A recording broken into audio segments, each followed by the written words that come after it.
Duası mana bu tarixta aның соңгы duası.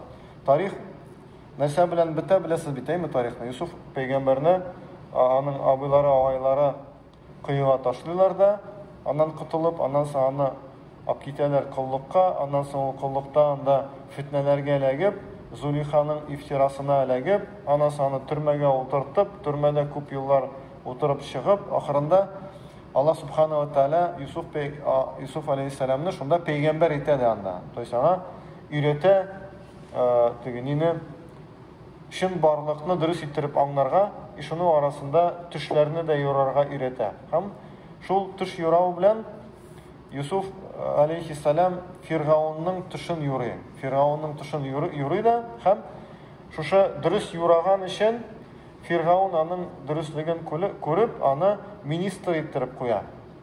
Ул министр булып, шушы уже әле кичә генә кыл иде, төрмәдә утырды, әйме?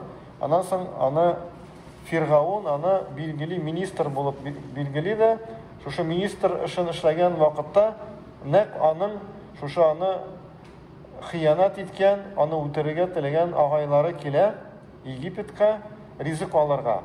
Һәм ул аларны таный. Hem tanıp, hayla kırıp üzünçe indeyimi? Şulay işli de bunlar özlerinin hatalarını anlıyorlar, tövbege kileler. Hem ondan sonra Yusuf Aleyhisselam alarını kiri jiberi etileri yanına. Bunlar etileri bilen, anileri bilen, ağayları bilen bütünüsü gelip kileler Egipet'e. Hem bütünüsü Egipet'e gelip Yusuf Aleyhisselam özünün etisini tahtke oturtup agayları indi tövbege kilip, gafu ütünüp, secde kılıp, indi tegi secde, tegi ni mağnasında gafu ütünüp niyetindeyim mi? İyilip, hem Yusuf Aleyhisselam indi bunda gadillikke irişe. Gadillik bula, hem ol peygamber. Buna şu vakitte apalar abilarına, ol otura, tahitte otura, değil mi? Күп yıllar boyu jafa çekкен, intigip үткән, әйме? İftiralar bilen, türmeler, ağırlıklar bilen şuşu ağır turmuş bitti, әйме? Ул утыра тәхеттә, акчасы бар. Аның агайлары гафу үтенделәр. Менә шушы вакытта нәрсә теләргә була кешегә? Нинди теләк булырга мөмкин? Нинди дуа кылырбыз без андый чиракта? Тагын нәрсә кирәк, әйме? Нәрсә дуа кылырга? Менә Yusuf Aleyhisselam'ның дуасы шуның турында, аның дуасы. Бик әһәмиятле дуа. Безгә дә аны өйрәнергә кирәк. Бу Yusuf сүрәсенең 111-нче аят. Гафу итегез, 101-нче.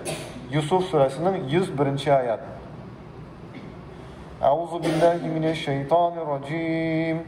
رب قد أتيتني من الملك وعلمتني من تأويل الأحاديث.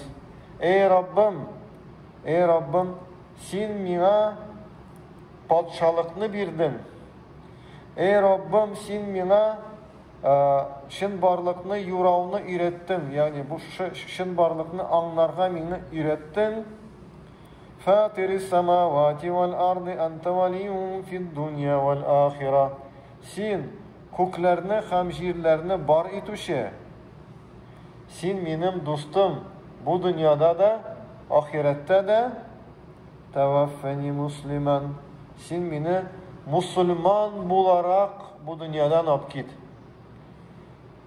Velhikni bis salihin. Hem beni izgi kişiler yanında yazıp koy. Aytırsinler ul peygamber tugul.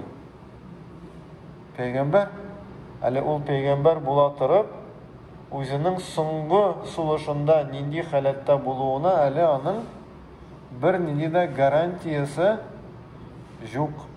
Гарантиясе булмагач, ул Аллаһ Тәгаләдән үтенеп сорый: "Син мине бу дөньядан мусульман буларак алып китсәң идең."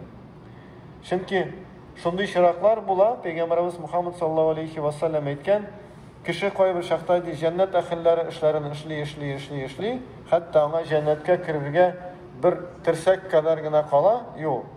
Һәм Аллаһ Тәгаләнең тәкъдире белән җәһәннәм әһеле эшләрен эшли дә җәһәннәмгә кире китә.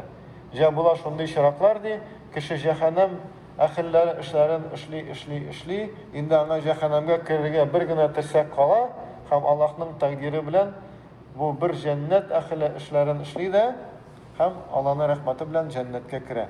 Нәрсә аңлыйбыз? Беребезнең дә гарантия юк. Юсуф пәйгамбәр дә монда бу дугада күрсәтә безгә. Хәтта тәхеттә утыра торган пәйгамбәрнең малае пәйгамбәр, аның да гарантия юк җәннәткә керергә. Шуның өчен ул монда әйтә, мине ди соңгы сулышларда мусульман буларак алып китсәң иде. Без дә дугаларда кайбер чакта әйтәбез, әйме? Соңгы сулышларыбызда ла илаха илляллаһ дип әйтергә иде дип, шулай дуа кылабыз, сорыйбыз Раббыбыздан. Менә аның матур формасы, матур Юсуф пәйгамбәрнең дуасы, мәгънәсе шундый: "Я Раббым, мине мусульман буларак бу дөньядан алып кит, һәм мин яхшылардан булыйм." Ул булай да яхшы инде, яхшы кешеләрдән буларга насыйп ит дип, шулай дуа кыла. Аллаһ Раббыбыз барыбызны да кем монда бар, кем безнең белән монда килде, кем аннан соң безне тыңлаячак, бөтенебезне җәннәт әһелләреннән кылсын. Соңгы сулышларыбызда ла илаха илляллаһ дуасы белән китәргә насыйп итсен. Әйдәгез тагын бер тапкыр укыйк. Рабби قد أتيتني من الملك وعلمتني من تأويل الأحاديث فاطر السماوات والأرض أنت ولي في الدنيا والآخرة توفني مسلما والحقني بالصالحين توفني مسلما والحقني بالصالحين توفني مسلما والحقني بالصالحين الله أكبر.